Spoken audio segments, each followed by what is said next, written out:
আমরা অনেকে মনে করি ভাই বোনের পারস্পরিক যে সম্পর্ক, আন্তরিকতা, এটা নিছক একটি সামাজিক বিষয়, এটা নিছক একটা সৌজন্যতার বিষয়। আসলে কিন্তু ব্যাপারটা সেরকম না। ভাইয়ের সাথে ভাইয়ের, ভাইয়ের সাথে বোনের, বোনের সাথে ভাইয়ের বা বোনের সাথে বোনের, এই যে পারস্পরিক একটা সুসম্পর্ক রাখতে হয় বা আমরা রেখে থাকি অনেকে, এ বিষয়টি নিছক কোনো সামাজিক বিষয় না, এটা নিছক কোনো সৌজন্যতার বিষয় না। এটা হলো আল্লাহ সুবহানাহু ওয়া তাআলার পক্ষ থেকে আরোপিত ইবাদত। এটা হলো ফরজ। এটাকে ফরজ এবং ইবাদত হিসাবে আমরা কয়জনে করি বা জানি, অথচ আত্মীয়তার বন্ধন রক্ষা করা ফরজ। আর আত্মীয়তার বন্ধনের ভেতরে সর্বপ্রথম চলে আসে বাবা এবং মা, সন্তান সন্ততি তো আছেই। এরপরে বাবা মায়ের পরে নবী সাল্লাল্লাহু আলাইহি সাল্লাম যাদের নাম দ্বিতীয় স্টেপে রেখেছেন তারা হলেন কে? বোন এবং ভাই। আমরা বলতে গেলে আগে ভাইয়ের কথা বলি, এরপরে বোনের কথা বলি, কিন্তু রাসূল করিম সাল্লাল্লাহু আলাইহি সাল্লামের যে ভাষ্য তাতে আগে বোনের কথা বলা হয়েছে, তারপরে ভাইয়ের কথা বলা হয়েছে।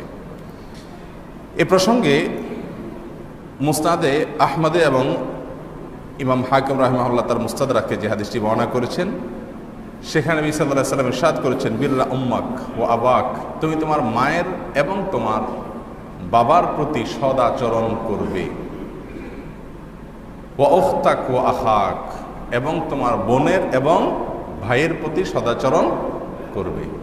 এখানে মা বাবার মধ্যে আগে মায়ের কথা বলেছেন নবী সাল্লাল্লাহু আলাইহি সাল্লাম, তুমি তোমার মায়ের প্রতি সদাচরণ করবে। এরপরে বলা হচ্ছে বাবার প্রতি, এরপরে বলা হচ্ছে বোনের প্রতি, তারপরে বলা হচ্ছে ভাইয়ের প্রতি। এখান থেকে গুরুত্বের একটা সিরিয়াল আমরা পাচ্ছি কি পাচ্ছি না?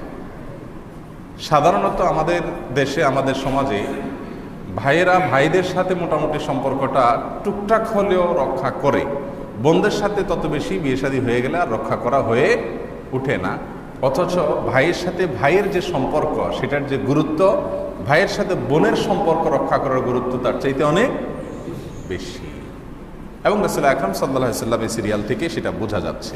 ভাইয়ের প্রতি ভাইয়ের এবং ভাইয়ের প্রতি বোনের যে সমস্ত হক এবং যে সমস্ত পাওনা রয়েছে, তার ভিতরে সর্বপ্রথম চলে আসে যে বিষয়টি, সেটা হলো সিলায়ে রাহমি, অর্থাৎ আত্মীয়তার বন্ধনকে রক্ষা করা, তাদের সাথে সম্পর্ককে ভালো করা, সুসম্পর্ক তাদের সাথে বজায় রেখে চলা। এটা হলো এক নম্বরে।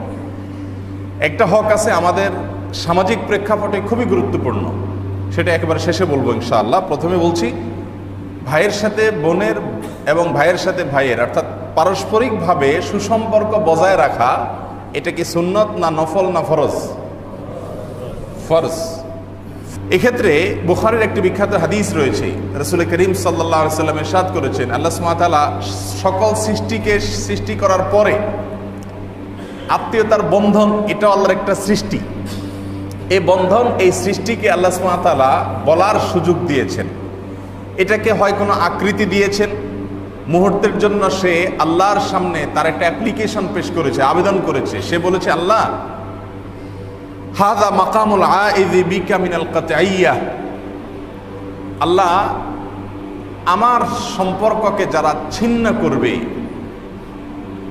আমি তাদের বিষয়ে আপনার কাছ থেকে একটু কথা নিতে চাই, তাদের কাছ থেকে, আপনার কাছ থেকে একটু আমি আমার একটা দাবি পেশ করতে চাই। আর তা হলো, এজন্য আমাকে ছিন্ন না করে। আত্মীয়তার সম্পর্ক বন্ধন, এই সৃষ্টিটা আল্লাহকে বলছে কে যেন আমাকে ছিন্ন না করে, যদি করে তাহলে আপনি যেন তাকে অবশ্যই পাকড়াও করেন।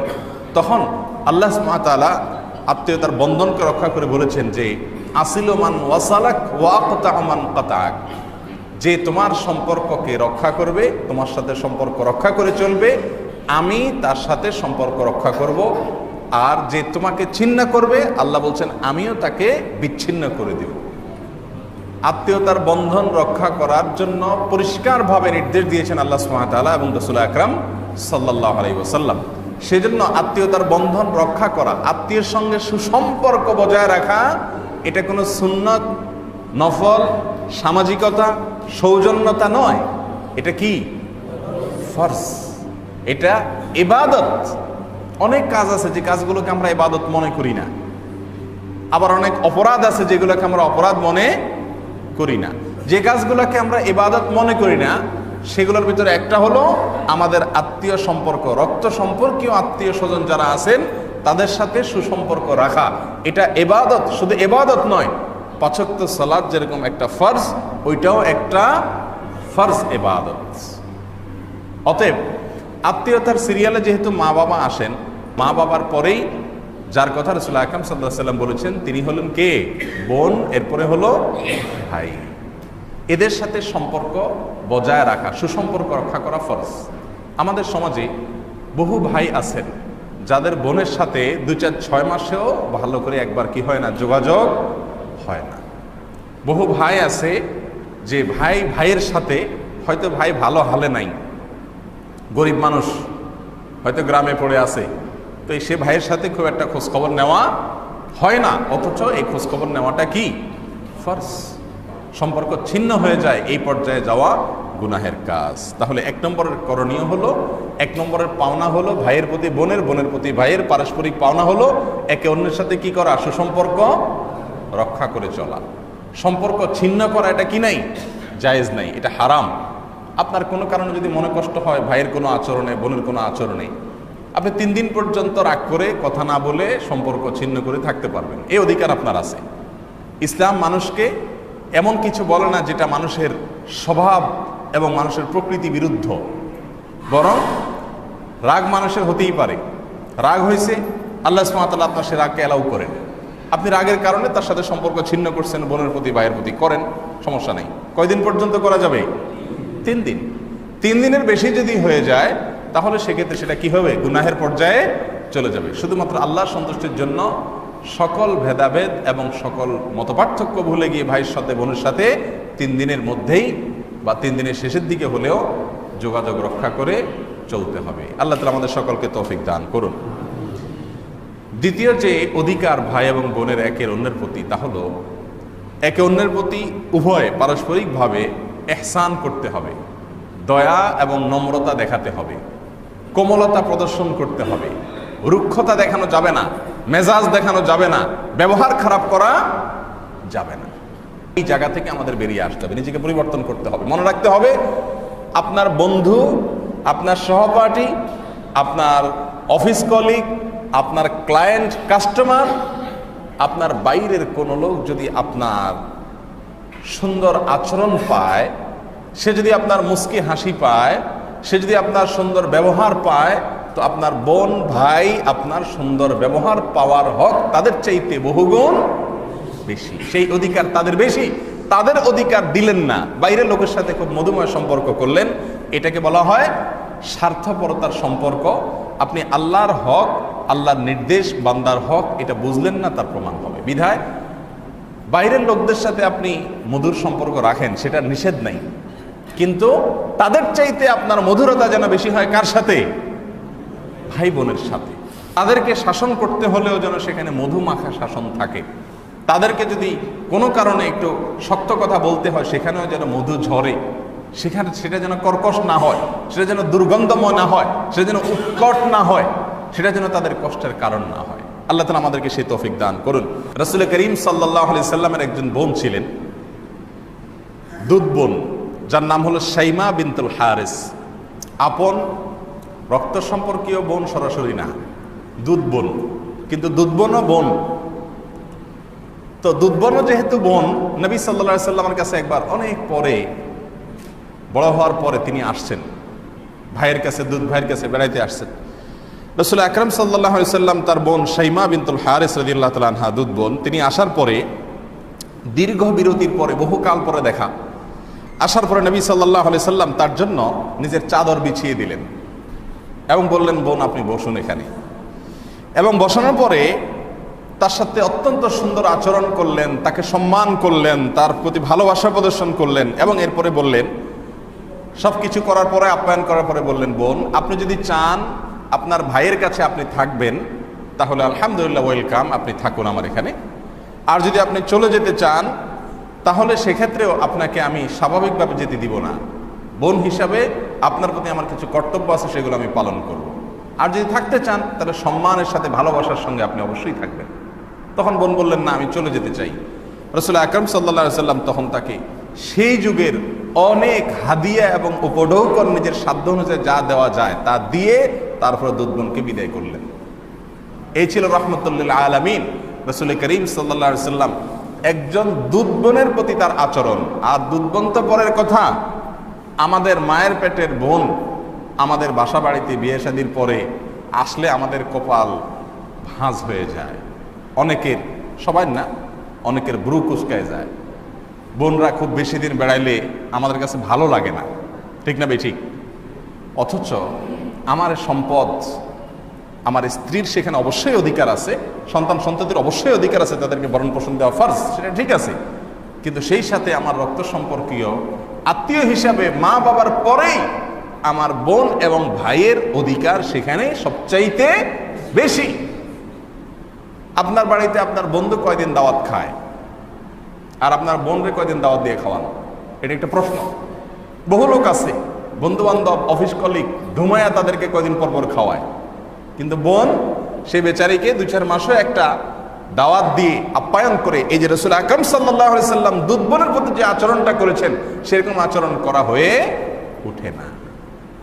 প্রিয় ভাইরা আমার, দুধ বোন তো একই বয়সের, তার জন্য যদি রাসূল আকরাম সাল্লাল্লাহু আলাইহি সাল্লাম চাদর বিছিয়ে দিয়ে, নিজের গায়ের চাদর, এটা বিছানোর জিনিস না, সেটা বিছিয়ে দিয়ে বসানো মানে কি? মানে তাকে সবচেয়ে বেশি সম্মান দেখানো। তাহলে আপনার রক্ত সম্পর্কীয় অনেক বড় বোন আছে, ছোট বোন তো বটেই, ছোটের প্রতি স্নেহ করা যেরকম জরুরি, বড় বোনের প্রতি সম্মান বা শ্রদ্ধা দেখানোটাও সেরকম জরুরি। সম্মান, শ্রদ্ধা, ছোট বোনের প্রতি স্নেহ, ভালোবাসা থেকে এরকম আপ্যায়ন করা, এরকম ভালোবাসা দেখানো, এরকম উদার মানসিকতার পরিচয় দেওয়া, এরকম ভাই আজকের সমাজে খুবই কম। অথচ মাশাআল্লাহ অনেকে আমরা ইসলামকে প্র্যাকটিস করি, কিন্তু এই বিষয়গুলো খেয়াল করি না। তাহলে এই দ্বিতীয় অধিকারটা খেয়াল করতে হবে। ভাই বোন পরস্পরের দয়া দেখাইতে হবে, নম্রতা দেখাইতে হবে, কোমলতা দেখাইতে হবে।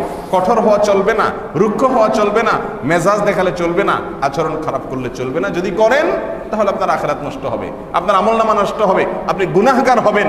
যদি আপনি 5 ওয়াক্ত নামাজ পড়েন, যদি আপনি রোজা রাখেন, যদি আপনি হজ করেন, যদি আপনি যাকাত আদায় করেন, কিন্তু তাদের প্রতি যদি অসৎ আচরণ করেন, আল্লাহর কাছে আপনাকে পাকড়াও হতে হবে। আল্লাহ তাআলা আমাদের সবাইকে এই অধিকারটাও যথাযথভাবে আদায় করার তৌফিক দান করুন। নাম্বার 3, তৃতীয় অধিকার হলো তাদের জন্য দোয়া করা আল্লাহর কাছে, তাদের কল্যাণ চাওয়া। আমরা নিজেদের জন্য দোয়া কম বেশ করি, ছেলে মেয়ের জন্য করি আলহামদুলিল্লাহ। ভাই বোনের জন্য দোয়া শেষ কবে করেছি আমরা, কয়জন মানুষ মনে করতে পারবো? যে ভাইয়ের নাম ধরে, বোনের নাম ধরে, আল্লাহ আমার অমুক ভাইকে তুমি এই বিপদে আছে দূর করো, আল্লাহ এমনি স্বাভাবিকই আছে কিন্তু তাকে তুমি ভালো রাখো, সুস্থ রাখো। আমরা কয়জন দোয়া করে থাকি? অথচ কোরআনে কারীম খুললে আমরা দেখি, রাসূল আকরাম সাল্লাল্লাহু আলাইহি ওয়াসাল্লামের হাদিস খুললে দেখি, আল্লাহর প্রিয় বান্দারা আম্বিয়া আলাইহিমুস সালাতু ওয়াস সালাম তাদের আপন ভাই বোনদের জন্য দোয়া করতেন আল্লাহর কাছে। রীতিমতো কি করতেন? দোয়া করতেন, তাদের জন্য আল্লাহর কাছে বিভিন্ন জিনিস চাইতেন। এখন দোয়া তো দূরের কথা, অনেক ভাই বোন আছে যে একে অন্যের সাথে রেষারেষি থাকে, হিংসা থাকে। অনেক ভাইয়ের উন্নতি দেখলে আরেক ভাইয়ের কি হয়? অস্থিরতা শুরু হয়, ভিতরে জ্বালা পোড়া শুরু হয়ে যায়। হায় হায়, এ উপরে উঠে গেল, আমি তো নিচে নেমে গেলাম। তার জন্য কল্যাণ চাওয়া তো দূরের কথা, উল্টা তার অকল্যাণ অনেক সময় চায়। মুসা আলাইহিস সালাম তার ভাই হারুনের জন্য আল্লাহর কাছে বিভিন্ন অ্যাপ্লিকেশন করেছেন, বিভিন্ন দরখাস্ত করেছেন, বিভিন্ন দোয়া করেছেন। তার ভিতরে একটি দোয়া ছিল, আল্লাহ আমার ভাই হারুন সে আমার চাইতে একটু ভালো কথা বলতে পারে, আপনি আমাকে নবী হিসাবে পাঠিয়েছেন, তাকেও আমার সঙ্গে দেন, অর্থাৎ নবী হিসাবে তাকেও মনোনীত করেন। নবুয়তের যে মর্যাদা, এই মর্যাদায় নিজে আসীন হওয়ার পরে নিজের ভাইয়ের জন্য আল্লাহর কাছে অ্যাপ্লিকেশন করে তাকেও সেই মর্যাদায় আসীন করে ছেড়েছেন। এবং আল্লাহ বলেছেন, ওয়ালাকাদ উতিতা সুলাকা ইয়া মূসা, হে মূসা তোমার যে চাওয়া ছিল, তোমার যে দোয়া ছিল, সেটা আমি মঞ্জুর করে ফেলেছি। অনেক উলামায়ে কেরাম বলেন, পৃথিবীতে যত ভাইয়েরা তার ভাই বা বোনের জন্য যত কিছু চেয়ে নেয় আল্লাহর কাছ থেকে, তার ভিতরে সবচেয়ে বড় জিনিসটা চেয়েছেন মূসা আলাইহিস সালাম তার ভাই হারুন আলাইহিস সালামের জন্য। কারণ কি? কারণ তার ভাই হারুনের জন্য কোনো টাকা পয়সা অন্য কিছু চান নাই। কি চাইছেন? নবুয়ত চাইছেন, নবী হওয়া চেয়েছেন। নিজেকে আল্লাহ সুবহানাহু ওয়া তাআলা যে মর্যাদা দিয়েছেন, সেই মর্যাদায় নিজের ভাইকে আসীন করার জন্য দরখাস্ত করেছেন এবং আল্লাহ সুবহানাহু ওয়া তাআলা সেই দরখাস্ত মঞ্জুর করেছেন। আল্লাহ সুবহানাহু ওয়া তাআলার কাছে তিনি আরো দোয়া করেছেন। তিনি যখন আল্লাহর কাছে কথা বলতে গেছেন তুর পাহাড়ে, তখন দুষ্ট লোক যখন মূর্তি পূজা শুরু করে দিল, ভাই তাদেরকে থামাতে পারেননি, সেজন্য তিনি আল্লাহর কাছে দোয়া করছেন। ক্বালা রাব্বিগফিরলি ওয়া লি আখি, তিনি বলেছেন আল্লাহ আমাকে মাফ করুন আর আমার ভাইকে মাফ করুন, ওয়া আদখিলনা ফি রাহমাতিক, আর আমাদের উভয় দোনো ভাইকে আপনার রহমতে আপনি প্রবেশ করান। তাহলে যে ভাইয়ের জন্য দোয়া করা, এটা নবীদের আদর্শ। এটা কার আদর্শ? নবীদের আদর্শ, এটা নবীদের সুন্নাত। আল্লাহ কোরআনে উল্লেখ করেছেন। বিধায় ভাইয়ের প্রতি ভাইয়ের হক, ভাইয়ের প্রতি বোনের হকের ভিতরে একটা হলো বোন ভাইয়ের জন্য, ভাই বোনের জন্য, একে অন্যের জন্য, পরস্পর পরস্পরের জন্য আল্লাহর কাছে কি করবে? দোয়া করবে। আল্লাহ তাআলা আমাদেরকে সেটাও করার তৌফিক দান করুন। নাম্বার 4, 4 নম্বরের অধিকার হলো, 4 নম্বরের হক হলো, একসাথে চলতে গেলে পৃথিবীতে দুইটা পাতিলে যদি একসাথে থাকে, বাড়ি খাবে, একটু অসুবিধা তৈরি হবে, একটু মেচা হবে, একটু সমস্যা তৈরি হবে। এটা আল্লাহ সুবহানাহু ওয়া তাআলার নিয়ম। অতএব ভাই বোন একসাথে থাকবে, আর কখনো কোনো বাদানুবাদ হবে না, কোনো মতপার্থক্য হবে না, কোনো ঝগড়াঝাটি হবে না, এটা কোনোদিনই সম্ভব না। একজন ভাইয়ের কর্তব্য, একজন বোনের কর্তব্য যে পরস্পরের প্রতি এই মানসিকতা রাখবে যে তাদের কোনো ভুল ত্রুটি হলে সেটাকে ধরে বসে না থেকে সেটাকে ক্ষমা করে দিতে হবে। সেটাকে নাথিং মনে করে, কোনো কিছুই না এটা মনে করে, আমার ভাই আমার বোন, সে ভুল করতেই পারে, ভুল করলেও সে আমার ভাই আমার বোন। নিজের সন্তান যেরকম ভুল করলে মা বাপ তাকে যেরকম ফেলে দিতে পারে না, ভাই বোনের ভুলের কারণে তাদেরকে কি দেওয়া যাবে না? ফেলে দেওয়া যাবে না। এই ভুলগুলার অনেক ব্যাখ্যা হতে পারে, অনেক লম্বা আলোচনা হতে পারে। ইচ্ছাকৃত ভুল অনেক সময় হয়, হয় কি হয় না? ইচ্ছাকৃত ভুল মানে কি? আপনার ভাই আপনার সাথে শত্রুতা করতেছে, আপনার ভাই আপনার ক্ষতি করতে চাইতেছে, আপনার বোন আপনার ক্ষতি করতে চাইতেছে, এরকম হয় কি হয় না?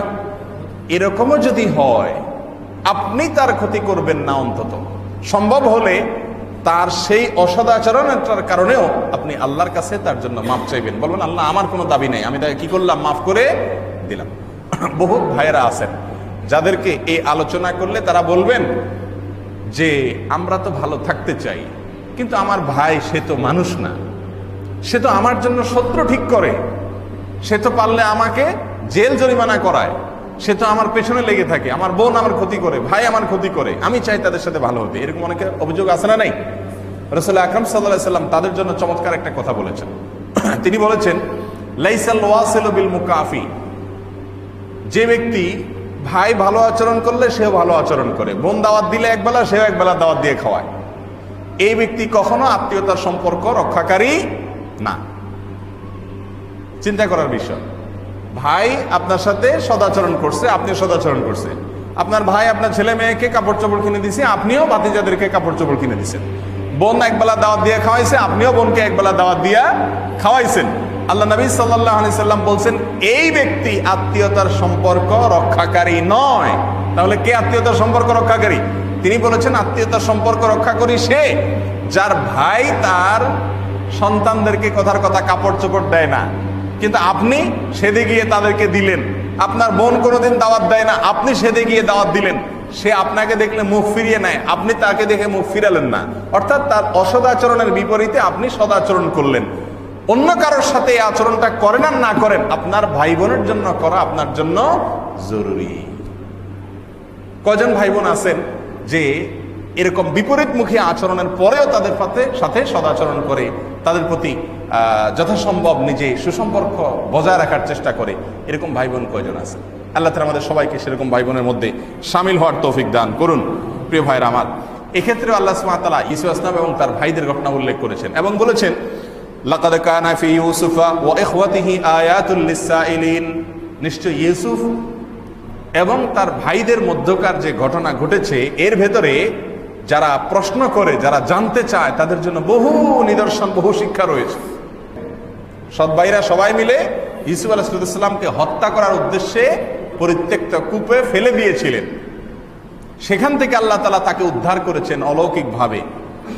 সেখান থেকে আল্লাহ সুবহানাহু ওয়া তাআলা ওই ভাইটাকে, ইউসুফ আলাইহিস সালামকে আল্লাহ তাআলা এক সময় মিশরের মন্ত্রীর পর্যায়ে আল্লাহ সুবহানাহু ওয়া তাআলা মর্যাদা দিলেন।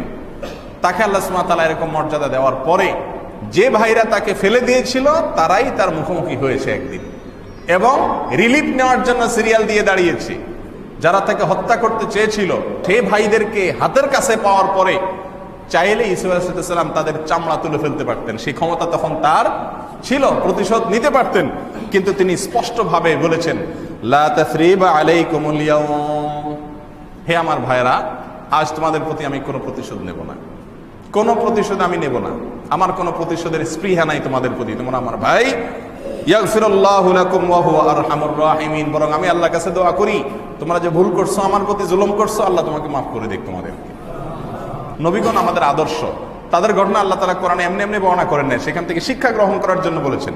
অনেক সময় স্ত্রী যদি আল্লাহর ভয় তার ভেতরে না থাকে, তো সে আপনাকে উস্কাতে থাকবে, হ্যাঁ তোমার মুখের সামনে তোমার ভাই কেমনে এরকম কথা বলতে পারলো, তোমার খাইলো সারা জীবন, তোমার পড়লো, তুমি মানুষ করলা, আর এখন তোমার মুখের উপরে এরকম একটা কথা বলে দিল। এই কথা হয়তো আপনার ঘরওয়ালি আপনাকে বলবে, তখন ঘরওয়ালিকে আপনি সুন্দর করে বলবেন যে আমার ভাইয়েরা আমার জন্য কি আর করেছে, কি ক্ষতি করছে, আমাকে তার মারতে চাই নাই। ঈসা আলাইহিস সালামের ভাইয়েরা তো তাকে হত্যা করতে চাইছে, তারপরেও তো তিনি তাদেরকে ক্ষমা করে দিয়ে উল্টা তাদের জন্য আল্লাহর কাছে মাফ চেয়েছে। আর এটাই মুসলমানের আদর্শ, যে অন্য কারোর প্রতি আপনি দয়া যাই দেখান না দেখান, আপনার মা বাবার পরে সবচেয়ে বেশি দয়ার হক এবং অধিকার এবং পাওনা হলো আপনার বোন এবং ভাইয়ের। কোথায় সেই পরিবার? আজ দিন যত যাচ্ছে মুসলমানদের মধ্য থেকে পারিবারিক সেই সৌন্দর্যগুলো, বন্ধনগুলো আস্তে আস্তে হারিয়ে যাচ্ছে, ঠুনকো হয়ে যাচ্ছে। এখন আর আগের মতো ভাই বোনের সম্পর্ক ততটা সুদৃঢ় পাওয়া যায় না, দেখা যায় না। এখন প্রত্যেকে ইয়ানফসি ইয়ানফসি, নিজের ছেলে মেয়ে বউ বাচ্চা কাচ্চা, এর ভিতরে নিজের সবকিছু সীমাবদ্ধ, নিজের জগৎ সীমাবদ্ধ। ভাই বোনকে মনে করা হয় থার্ড পার্সন, অথচ ভাই বোনের প্রতি অধিকার আমাদের অনেক। অতএব তাদের যদি কোনো ভুল ত্রুটি হয়, তাদের সেই ভুল ত্রুটিকে খুব শক্তভাবে ধরে বসে না থেকে তাদের অধিকার এবং হক হলো আল্লাহর জন্য, আল্লাহর সন্তুষ্টির উদ্দেশ্যে তাদেরকে কি করা? ক্ষমা করে দেওয়া। আল্লাহ তাআলা আমাদের সকলকে সেই তৌফিক দান করুন। যদি কোনো কারণে মনোমালিন্য হলো, তাহলে আপনি রাগ করে তাদের সাথে সম্পর্ক ছিন্ন করে ফেললেন। আপনার ভাই ভুল করছে, আপনার বোনই ভুল করছে, বুঝলাম, তো সে ভুলের কারণে আপনি কি করলেন? যেহেতু সে আমার প্রতি অন্যায় করছে, যেহেতু সে বেয়াদবি করছে, আমি তার সাথে আর কথাবার্তা বলবো না, তার বাসায় আর যাব না, তাকে আর দাওয়াত দেব না, তাকে আর ফোন করব না। এরকম হয় কি হয় না? এরকম যদি হয় তো ভালো করে জেনে রাখেন, নবী সাল্লাল্লাহু আলাইহি ওয়াসাল্লাম বলেছেন, লা ইয়াদখুলুল জান্নাতা কাতিউ রাহমিন, যারা আত্মীয়তার বন্ধনকে ছিন্ন করে দেয় তারা কখনো জান্নাতে প্রবেশ করবে না। স্যাক্রিফাইস, ত্যাগ, ছাড়, এটা দিতে হবে কার জন্য? আল্লাহর জন্য, জান্নাতে যাওয়ার খাতিরে। আমার কাছে ভালো লাগছে না, সে আমার সাথে অসদাচরণ করছে, কিন্তু আমার যেহেতু জান্নাতে যাওয়ার টার্গেট, সেজন্য আমাকে স্যাক্রিফাইস করতে হবে। মনের বিরুদ্ধে হলো তার সাথে সম্পর্ক ভালো রাখার চেষ্টা করতে হবে। হ্যাঁ, আপনার তরফ থেকে যদি আপনি ভালো রাখার চেষ্টা করলেন, এরপরেও তার পক্ষ থেকে কোনো সাড়া নাই, সে আপনাকে পাত্তা দিতে রাজি না, এরকমও হয় অনেক সময়। যদি এরকম হয় তো আল্লাহর কাছে আপনার কোনো দায় থাকলো না। আপনি বলতে পারলেন, আল্লাহ, আমি চেষ্টা করেছি আমার তরফ থেকে, দাওয়াত দিয়েছি, তার বাসায় গিয়েছি, তাকে উপঢৌকন দিয়েছি, তার বিপদে দোয়া করেছি, তার কল্যাণ চেয়েছি, কিন্তু সে আমাকে বিশ্বাস করেনি বা সে আমাকে সাড়া দেয়নি। সে আল্লাহর কাছে পাকড়াও শিকার হবে, কিন্তু আপনি অন্তত আল্লাহর কাছ থেকে পাকড়াও থেকে মুক্তি পাবেন। আল্লাহ আমাদের সবাইকে তৌফিক দান করুন।